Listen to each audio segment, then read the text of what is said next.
আসসালামু আলাইকুম রহমতুল্লাহি বারাকাতু।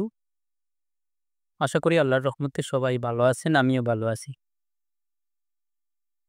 আজকে আপনাদেরকে দেখাবো যে কিভাবে আপনাদের Facebook অ্যাকাউন্ট যখন সাসপেন্ড অথবা ডিসেবলড হয়ে যায়, সর্বপ্রথম কিন্তু আপনাদের সামনে হয় ভিডিও সেলফি চাইবে, নয়তো সরাসরি ডকুমেন্ট সাবমিট করার জন্য বলবে। এই যে দেখেন স্ক্রিনে আমার একটা অ্যাকাউন্ট আছে, তাসফিয়া জান্নাত। আপুটির Facebook অ্যাকাউন্ট সম্ভবত কেউ রিপোর্ট করার কারণে ডিসেবলড হয়ে গেছে এবং এখানে উনার ডকুমেন্ট চাচ্ছে। কিন্তু দুর্ভাগ্যক্রমে উনার কোনো ডকুমেন্ট নেই। সেজন্য উনি আপলোড করতে পারতেছেন না। তো উনার যেহেতু নেই তাই উনি যোগাযোগ করেছেন আমার সাথে, এবং আমরা যেহেতু ইতিমধ্যে এইসব নিয়ে পেইড সার্ভিসের কাজ করে থাকি, তো আপুর অ্যাকাউন্ট রিকভার হবার পরে আমরা পেমেন্ট নেব। তো সর্বপ্রথম এই অ্যাকাউন্ট সাবমিট করতে গেলে অবশ্যই এই অ্যাকাউন্টের সাথে যে নাম আছে, এই যে তাসফিয়া জান্নাত, এই যে তাসফিয়া জান্নাতের সাথে এই যে যেটা আপনারা দেখতে পারবেন, এই যে তাসফিয়া জান্নাত, তাসফিয়া জান্নাতের সাথে উনার অ্যাকাউন্টের জন্ম তারিখ মিল আছে এমন একটা ডকুমেন্ট আপনাদেরকে অবশ্যই নিতে হবে। সেটা সরকারি, বেসরকারি যেকোনো কিছু একটা হোক। তবে এমন হতে হবে যেটা অরিজিনালি হয়। তো ফেক ডকুমেন্ট হবে না। অনেকেই আবার বিভিন্ন অনলাইন ওয়েবসাইট থেকে তৈরি করে থাকেন ফেক ডকুমেন্ট। তো এগুলা যদি আপনারা আপলোড করেন, আপলোড করলে কিন্তু আপনাদের অ্যাকাউন্ট Facebook কমিউনিটি লঙ্ঘন করবে এবং Facebook কমিউনিটি ডিসেবল করে দেবে। আর কমিউনিটি ডিসেবল যদি করে দেয়, তাহলে কিন্তু আপনাদের অ্যাকাউন্ট রিকভার হবার সম্ভাবনা অনেকটা কমে যায়। অনেক ক্ষেত্রে অ্যাকাউন্টগুলা রিকভার হইলেও কিছু ক্ষেত্রে অ্যাকাউন্ট রিকভার হয় না। তো আমি এই অ্যাকাউন্টে এখন ডকুমেন্ট সাবমিট করব।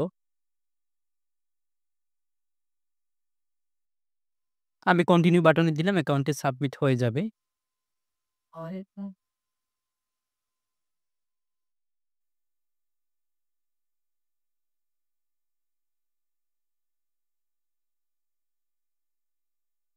সো আমার ইতিমধ্যে ডকুমেন্টটা আপলোড হয়েই আছে।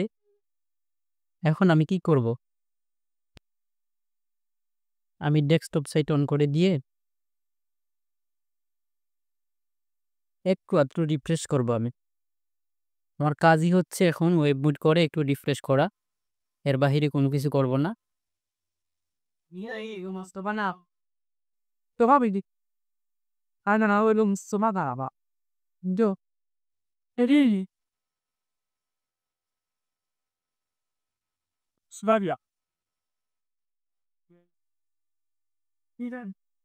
যাদের Facebook অ্যাকাউন্ট এরকম সমস্যা হয় বা ডিসেবলড হয়ে যায়, কোনো ডকুমেন্ট থাকে না, তারা চাইলে ভিডিওর ডেসক্রিপশন বক্স থেকে আমার হোয়াটসঅ্যাপ নাম্বার নিয়ে আপনারা যোগাযোগ করতে পারেন আমার সাথে। অবশ্যই কাজের পরে আপনাদেরকে পেমেন্ট করতে হবে। তো ভিডিওটা আমি রিফ্রেশ করলে ভিডিওটা লম্বা হয়ে যাবে। তাই আমি একটু আ ভিডিওটা স্টপ রাখবো। অ্যাকাউন্ট রিকভার হবার পরে আবার ভিডিওটা পুনরায় চালু করতেছি।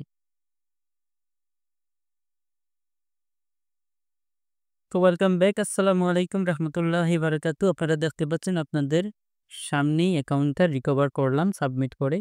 ৪-৫ মিনিটের মধ্যেই কিন্তু অ্যাকাউন্টটা ব্যাক হয়ে গেছে। এই যে দেখেন ইন্টারফেসটা আসছে, you are back on Facebook। আলহামদুলিল্লাহ। তো এরকম সমস্যা যদি কারো Facebook এ হয়ে থাকে, অবশ্যই আপনারা যোগাযোগ করবেন আমার সাথে আমার WhatsApp নাম্বারে। ধন্যবাদ। সবাই ভালো থাকবেন, সুস্থ থাকবেন। সবার প্রতি শুভকামনা রইল। আল্লাহ হাফেজ। আসসালামু আলাইকুম।